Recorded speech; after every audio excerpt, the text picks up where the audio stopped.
The police love to tow cars whenever they're making an arrest, because by towing the car, that requires them to inventory the car or the items in the car. And what this amounts to basically is a warrantless search of the car without probable cause. I'll give you one example. I recently had a client arrested in one section of a town. The police found his car miles away at his home, parked illegally. Now, the car had nothing to do with what he was arrested for. They said, oh, it's parked illegally, we have to tow it. And of course, they inventoried the car and they found all sorts of alleged contraband. So it happens very, very frequently. If they have an excuse to tow your car, they absolutely will do it.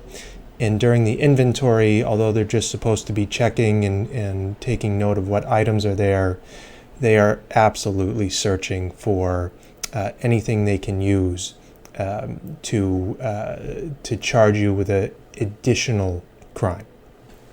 Now, impounding or towing your car is lawful if there is a legitimate purpose. And the courts have said there are 4 legitimate purposes for towing or impounding a person's car.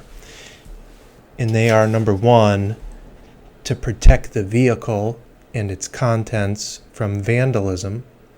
Number 2, to protect the public from dangerous items that might be in the car. Number 3, to protect the public if the car is parked or positioned in a way that could create some sort of hazard.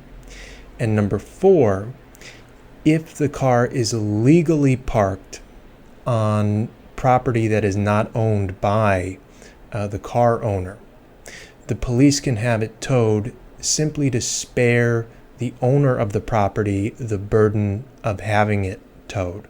So say the police pull somebody over and the person parks lawfully in a private parking lot that's not his own, say a small business or something like that. The police can say, well, we'll spare this business owner the burden of having it towed and we'll have it towed. Right? So those are the 4 legitimate reasons or circumstances where the cops will tow your car, and they absolutely will inventory the car and search the contents of the car. And if they find anything illegal, you're going to get charged with it. I've written a blog post on this, and I'll put it in the description below.